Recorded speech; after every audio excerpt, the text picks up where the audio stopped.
Well, good morning, YouTube. This is Chuck, and it's Saturday, October 7th, and I just got done walking old Flapjack over at the park, and thought I would shoot a little video. And I got a firefighter story that's a little bit different, and I haven't posted a firefighter story for a little while.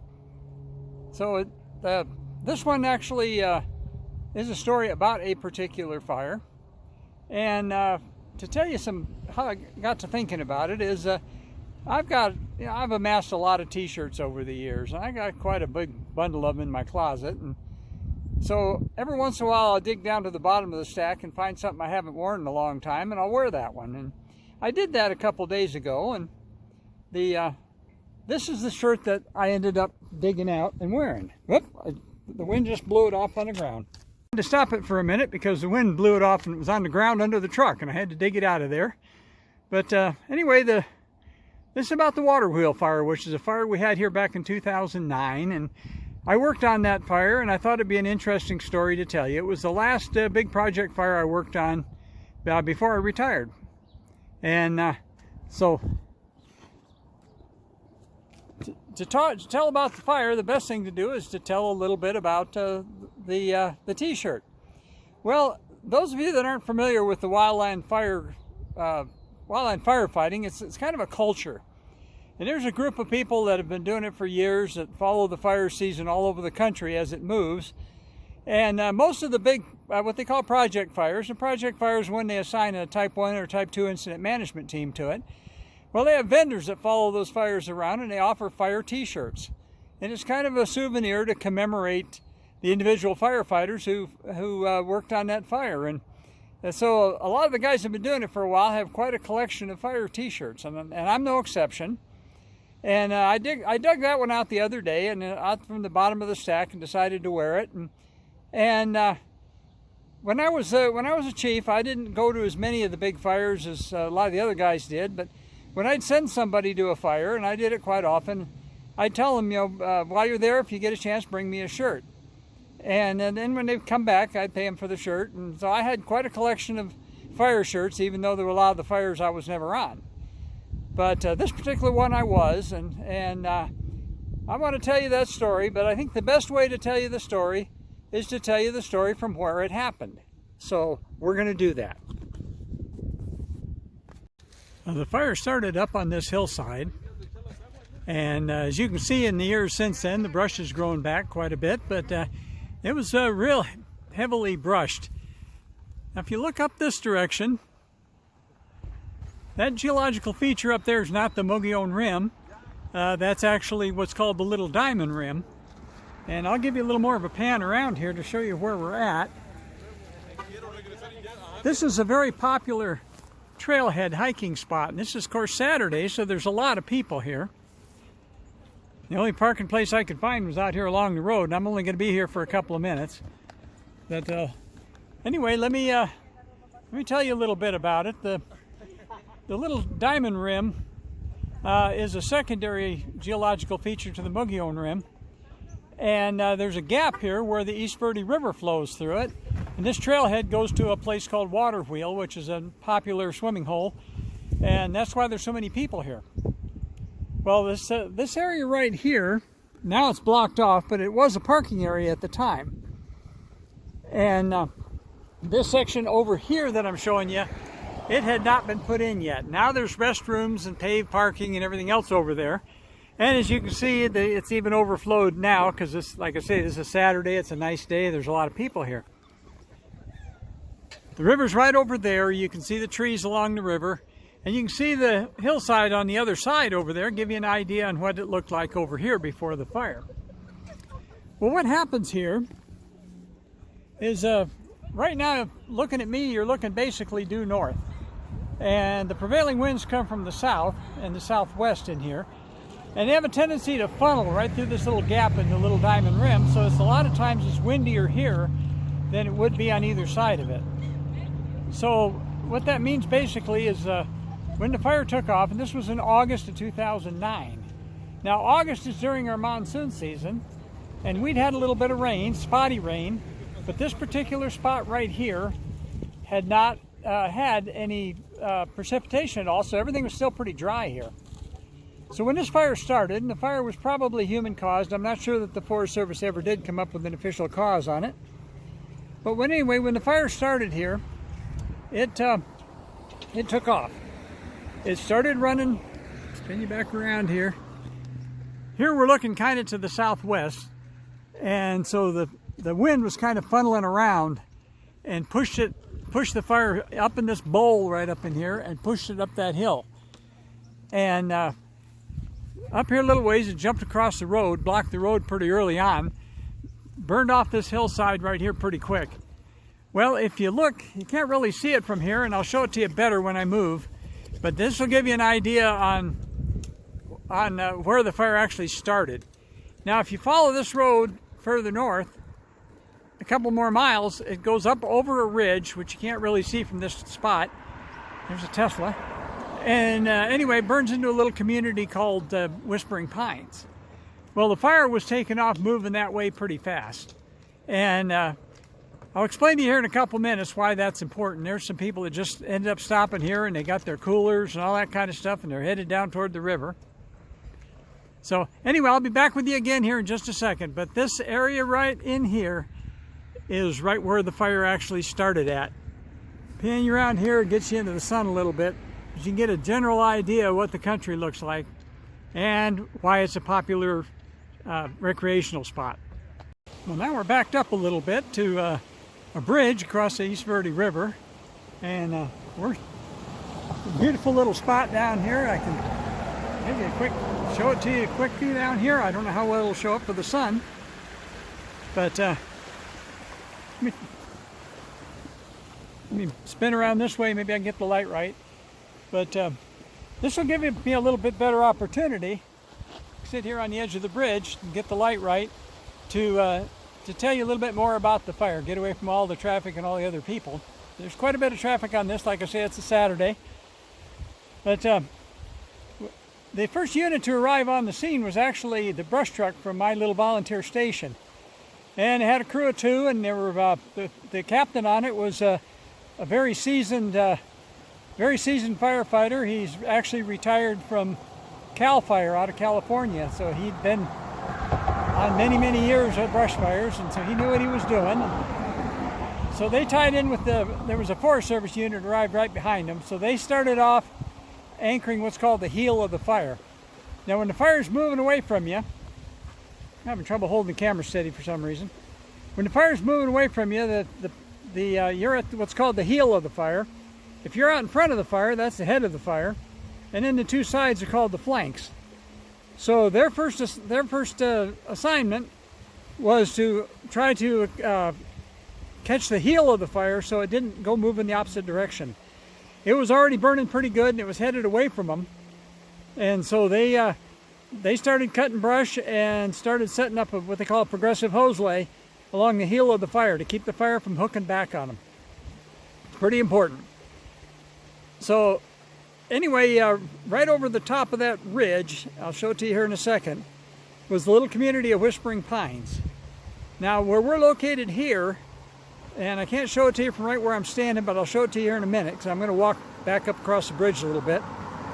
But there's another little community called Beaver Valley. And Beaver Valley had a little volunteer station, and ours was just down the road. And Whispering Pines had a little volunteer station as well. Well, the Whispering Pines, we were all dispatched to this initially. It was during this time of year when we get a fire assignment, everybody goes, Forest Service and everybody else, but it was on Forest Service land. So it was their incident, and we were helping them. So my initial assignment when I arrived here on the scene, and I'm going to start walking back up that way, if I can make sure I don't get myself run over here. But my initial assignment was to set up on this bridge right here and to be the staging officer and also to be the secondary roadblock. The Sheriff's Department already had a roadblock set up behind us a ways to try to keep people out of here. And but I was kind of the secondary, and I was also the staging officer, so I was supposed to collect all the arriving fire units. I'm going to spin this around down here, let these people walk by. Shooting a YouTube video. Good morning. anyway, so there's a little parking lot right over here. You can see where my truck's parked over there, the other side of that brush. And so I was supposed to collect all the responding fire units and have them stage here until they could figure out what they wanted to do with them. So the fire was taken off. Here again, you can see Diamond Rim up there where we were a little bit ago. You can see the other side where the fire didn't get to, so you can see what it looked like before the fire. And if I spin around here a little further, you can actually see downslope. You can see where the trees are all still there. This area up here is burned, and I'm going to tell you more about that. So anyway, my initial assignment, like I say, I had. Oh, and then the other thing they did is I come around here so I can talk to you. The other thing I did was we had the editor of the local newspaper was here, and he was wanting to get some good pictures of the fire. So they assigned him to me and told him to stay with me. So I was doing three things. I was the staging officer. I was kind of the secondary roadblock to keep any citizens from going up into there, and I also had a newspaper reporter embedded with me. So anyway, the fire was taken off and off to the races. I wish you could see it a little better. You can't really see what I'd like to show you from here, but the river basically here runs north to south. But there's a ridge that sticks out from the west, and the river makes a big U-bend around that ridge. And on the other side of that ridge is where Whispering Pines is at. Well, that fire made a run toward that ridge, blocked this road, and let me spin you around and tell you about this road. Well, this road here is about 8 miles out of town. And when the fire looked like it was going to be threatening Whispering Pines, the decision was made to route all the responding units around to that side of the fire. Now, to go from this side of the fire to that side of the fire involves driving 8 miles back into town, 12 miles up the highway toward Pine, and coming in another 12 miles on dirt road to get to Whispering Pines. So that was 32 miles to go from here to the other side of the fire, which was back up there a little ways. So it was quite a distance. So they rerouted all the units they could to go to Whispering Pines because that's where the fire was going. Now, as I mentioned, this was during our monsoon season, and but we'd had enough rain that most of the resources were headed up toward the Northern California and Pacific Northwest, and they'd had some pretty good activity in Northern California, and the Northern Rockies and the Pacific Northwest were lighting up. And so a lot of the resources have been transferred up there. So they immediately called for air tankers. I'll come back around and talk to you some more. They immediately called for air tankers. Well, it turned out the only air tankers that were available were 2 out of Cedar City, Utah. What they wanted to do is they wanted to try to drop retardant on that top of that ridge and hope to catch that fire at the top of the ridge so it wouldn't drop back down in the canyon and burn up into Whispering Pines and start burning houses. But there weren't any close air tankers. They were the closest 2, and there were 2 4-engine P3 Orions. And the company was called Aero Union, and we saw them quite regularly on our fires. So but anyway, they headed this way. Well, now in order to tell you my story, we're getting a little bit of shadow here, which is probably actually good.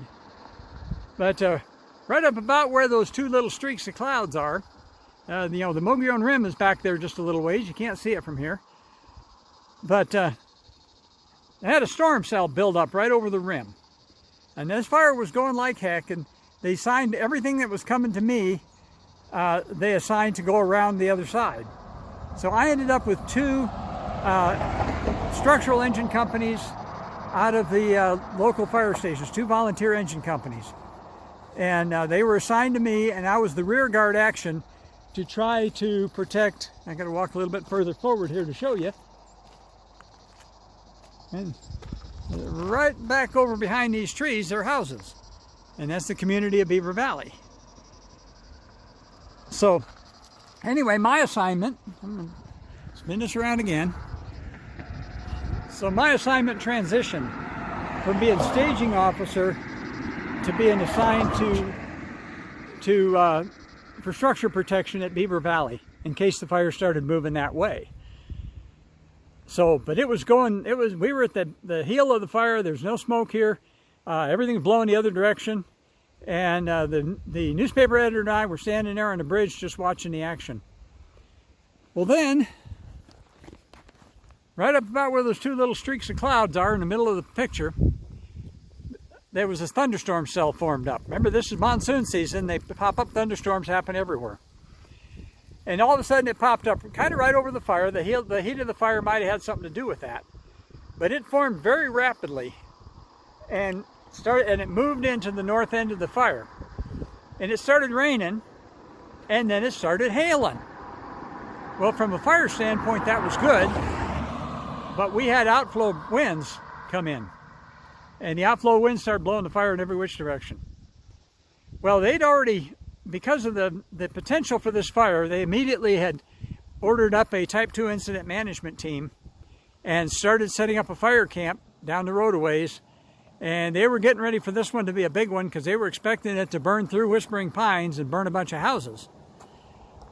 Well, that storm cell, it moved across, kind of across this way. Then it moved back and moved to the east of us. This direction here is east. The bridge is pretty much north and south. I'm looking to the north right now. Well, that fire, all of a sudden, that fire, instead of being at the heel of the fire, we suddenly became the head of the fire. And that newspaper reporter and I, we stood here on that bridge and we watched that fire start to burn across the face of this. And you can see the burned area now, even all these years later, you can see what burned and what didn't. And we were standing here on this bridge watching that, feeling the heat from it.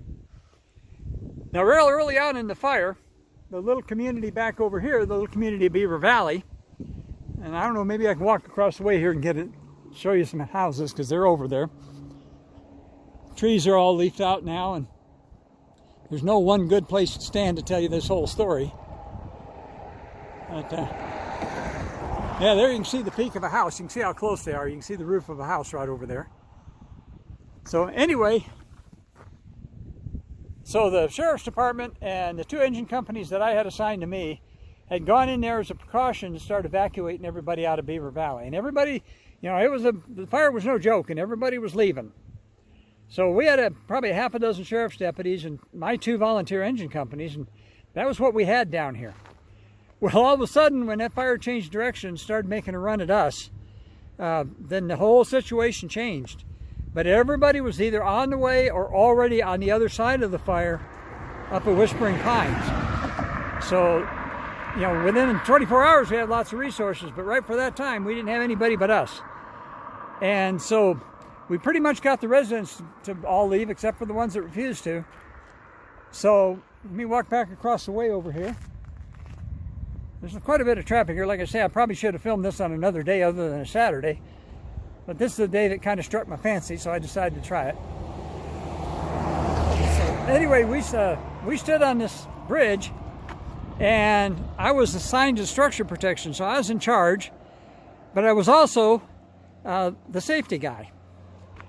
And as a safety guy, I was watching what that fire was doing. And what we did is the decision was made that if that fire came down that hill, and if that fire got to the riverbed, which is right there, then that was what we called a trigger point. And what we were going to do is we were going to go ahead and pull the firefighters out of Beaver Valley for their safety, and we're going to let the fire have it. That would have been catastrophic. We'd end up burning a bunch of houses. But what ended up happening is that the fire started coming toward us. Then as that little storm cell moved across behind me, kind of from my right to my left behind me, it changed the direction of the wind. Instead of blowing it straight toward us, it started blowing it more toward the west, and it burned right across the face of this hill up here. Like I say, if you look at it, you can see where it was burned and where it hasn't, even all these years later. Because that was all heavily wooded, just like the bottom slope there. But the fire burned across the top up there. When we finally got the air tankers, the two from Cedar City that arrived, one of them flew right across, and right across here from left to right across the base of that, and laid a retardant line right across the bottom of that. And that we had a ringside seat to see that, and that was Aero Union's P3 Orion number 00, and we used to kind of follow that one. on their website. But the P-3 Orion ships, they were the Aero Union ships. They were numbered 00 and 11 and 22 and 33 and so forth. And we had 00 and 22 here.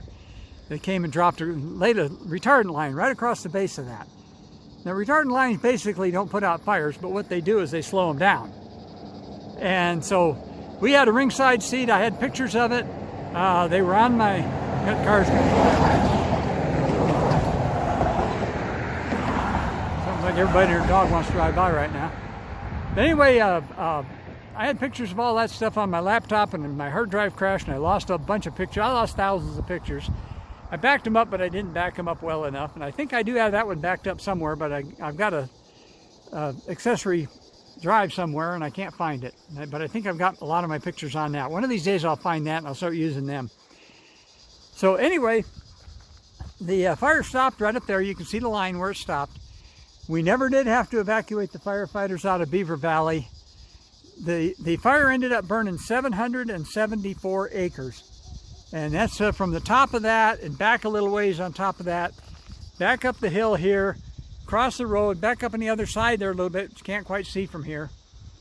And but at 6 o'clock the next morning, the incident management team, the Type 2 incident management team, they took over the fire, and they held on to me, and they assigned me as a PIO. And because it burned so actively the first day, they had a lot of resources. Set up a 500-person fire camp, and they brought in everything that's related to all that. And and that stuff was all by sunup the next day. That stuff was all pretty well in the process of being formatted. Well, I was assigned to some of the local Phoenix media. I'll come back around where I can talk to you again. I was assigned as a public information officer, PIO. And I was assigned to a couple of the Phoenix TV stations, so I had my mug on Phoenix area TV as being interviewed about the fire. But what ended up happening is that little thunderstorm brought just enough moisture in here that fire never did grow after the first about 4 hours that first afternoon. It was off to the races, but once it got a little bit of moisture on it, it stopped in its tracks. And so they got a handle on it pretty quick, and the team was only here for 2 or 3 days. I was assigned as a PIO for 2 or 3 days on it, and then I was released back to my normal job. But things run a little bit, but it's a story I thought you might find interesting, and it takes a little time to tell it. So what I'm going to do is I'm going to tell you, as I always do. As you can see, spin around, the leaves are turning here. It's absolutely gorgeous.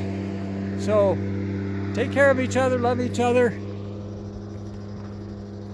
I can't tell you how intense that fire was when it was burning across the face of that cliff up there. And if you look real closely, you can see an overhang up there. It looks like there's an Indian ruin up on top of there, but there's not. It's just a cave. But anyway, that's my story for today. I'll let you go for now, and I'll come back again pretty quick with another one. And so I'll just say for now, peace out.